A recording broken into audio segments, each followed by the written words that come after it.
നമസ്കാരം പ്രിയ പ്രേക്ഷകരെ, നമ്മൾ ഈ കഴിഞ്ഞ നാളുകളിൽ കണ്ടതാണ് സഞ്ജു ടെക്കി എന്ന ഒരു ചെറുപ്പക്കാരൻ. അദ്ദേഹം യൂട്യൂബറാണ്.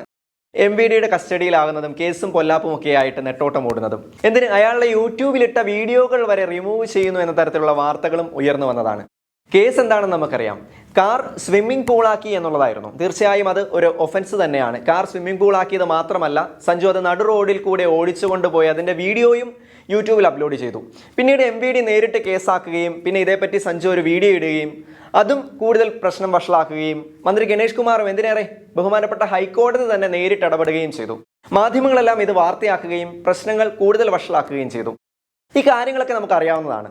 ഈ കഴിഞ്ഞ ദിവസം എന്തോ സഞ്ജുവിന് കാർ വീട്ടിലേക്ക് വിട്ടു നൽകിയെന്നും അറിയാൻ കഴിഞ്ഞു. നൽകിയെന്ന് പറയാൻ കാരണം നമുക്കറിയാം, 1 വർഷത്തേക്ക് കാർ റോഡിൽ ഇറക്കാൻ പാടില്ല എന്നാണ്. RC കട്ട് ചെയ്തിരിക്കുകയാണ്. റോഡിൽ ഇറക്കുന്നത് മാത്രമല്ല, അതിൽ എന്തെങ്കിലും അറ്റകുറ്റപ്പണികൾ ചെയ്യണമെങ്കിൽ പോലും MVDയുടെ സ്പെഷ്യൽ സാങ്ഷൻ ഒക്കെ വേണം. ഇങ്ങനെയൊക്കെയാണ് കാര്യങ്ങൾ. എന്നാൽ ഞാൻ ഇന്ന് നിങ്ങൾക്ക് മുമ്പിൽ വന്നിരിക്കുന്നത് മറ്റൊരു വിഷയവുമായിട്ടാണ്. കാർ പൂളാക്കിയ സഞ്ജു ടെക്കിയെ കണ്ടവർ എന്തുകൊണ്ട് റോഡ് പൂളാക്കിയവരെ കണ്ടില്ല? ഇനി റോഡ് പൂളാക്കിയാൽ കേസെടുക്കാനുള്ള വകുപ്പുകൾ ഇല്ലാഞ്ഞിട്ടാണോ? നമ്മുടെ നാട്ടിലെ റോഡുകളുടെ അവസ്ഥ ഇപ്പോൾ തീർത്തും പരിതാപകരമാണ്, അല്ലേ? മഴ പെയ്ത് പൂൾ പോലെ ആയിട്ടുണ്ട് ഒരുമാതിരിപ്പെട്ട മിക്ക റോഡുകളും. ഒരു സമയത്ത് AI ക്യാമറയുമായി ബന്ധപ്പെട്ടുണ്ടായ കേസിൽ ഹൈക്കോടതി പോലും ഗവൺമെന്റിനോട് ചോദിക്കുകയുണ്ടായി. AI ക്യാമറയുടെ സഹായത്താൽ റോഡുകളുടെ പോരായ്മകൾ എവിടെയൊക്കെയാണെന്ന് കണ്ടെത്തി അതിന് വേണ്ട നടപടികൾ സ്വീകരിച്ചുകൂടെയെന്ന്. ജസ്റ്റിസ് ദേവൻ രാമചന്ദ്രൻ, അദ്ദേഹം ജഡ്ജിയായിരുന്ന കോടതിയാണ് ഇങ്ങനെ ഒരു ചോദ്യം ഉന്നയിച്ചത്.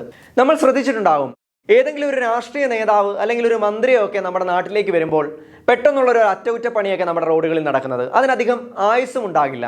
അടച്ച കുഴികളൊക്കെ ഒരു മഴയൊക്കെ പെയ്യുമ്പോൾ പഴയപടി തന്നെ ആയിട്ടുണ്ടാകും. ഈ കഴിഞ്ഞ ദിവസങ്ങളിൽ നമ്മുടെ ബഹുമാനപ്പെട്ട മുഖ്യമന്ത്രി ശ്രീ പിണറായി വിജയൻ പോലും അദ്ദേഹം തൃശ്ശൂരിൽ ഒരു യാത്രയ്ക്കിടയിൽ 40 കിലോമീറ്റർ ചുറ്റി, റോഡിന്റെ ശോചനീയാവസ്ഥ മൂലം 40 കിലോമീറ്റർ ചുറ്റി വളഞ്ഞു പോയ ആ ഒരു കാര്യവും നമ്മൾ വാർത്തയിൽ കണ്ടതാണ്.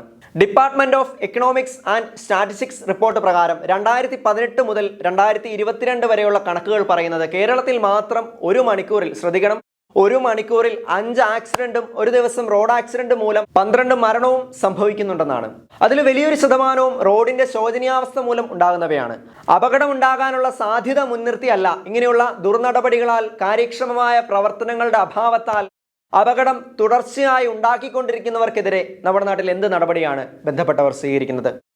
നമുക്കറിയാം, മഴക്കാലമായതുകൊണ്ടും വെള്ളം ഒഴുകിപ്പോകാനുള്ള താമസം നേരിടുന്നതുകൊണ്ടും ജനം ബുദ്ധിമുട്ടിലായ ഒത്തിരി വാർത്തകൾ ഈ കഴിഞ്ഞുപോയ ദിവസങ്ങളിൽ നമ്മൾ മാധ്യമങ്ങളിൽ കണ്ടതാണ്. ഇപ്പോഴും ഈ സ്ഥിതി ഒട്ടും വിഭിന്നമല്ല. മലയാള സാഹിത്യത്തിലെ സജീവ സാന്നിധ്യമായ ഡോക്ടർ M ലീലാവതി ടീച്ചറുടെയൊക്കെ ഒരുപാട് പുസ്തക ശേഖരങ്ങൾ പോലും ഇത്തരത്തിൽ റോഡിലെ വെള്ളക്കെട്ട് അല്ലെങ്കിൽ റോഡിൽ മനുഷ്യൻ തന്നെ ഉണ്ടാക്കിയ പൂൾ കവിഞ്ഞു കയറി നശിച്ചു പോയത് നമുക്കറിയാം. അധികാര നേതൃത്വവും ബന്ധപ്പെട്ട ആളുകളുമൊക്കെ ഈ വെള്ളം ഒഴുകിപ്പോകുന്നതിനും നിർമ്മാണ പ്രവർത്തനം വേണ്ട വിധം നടത്തുന്നതിനും പരാജയപ്പെട്ടത് തന്നെയാണ് വെള്ളക്കെട്ട് രൂപപ്പെടാൻ കാരണമായത്. അപ്പോൾ നമ്മുടെ ചോദ്യം ഇതാണ്: സഞ്ജു ടെക്കി കാറിൽ വെള്ളം നിറച്ച് യാത്ര ചെയ്തത് കേസാക്കിയ നാട്ടിൽ തീർച്ചയായും അത് ന്യായീകരണം അർഹിക്കുന്ന കാര്യമല്ല, തെറ്റു തന്നെയാണ്. പക്ഷേ ആ നടപടിക്കെതിരെ നേരിട്ട് കേസെടുക്കാൻ തയ്യാറായെങ്കിൽ ഇങ്ങനെ റോഡ് മുഴുവൻ പൂളാക്കിയവർക്കെതിരെ ആര് കേസെടുക്കും? യാത്രക്കാരെയും വീട്ടുകാരെയും ഒരുപോലെ ബുദ്ധിമുട്ടിലാക്കിയവർക്കെതിരെ എന്ത് നടപടി സ്വീകരിക്കും?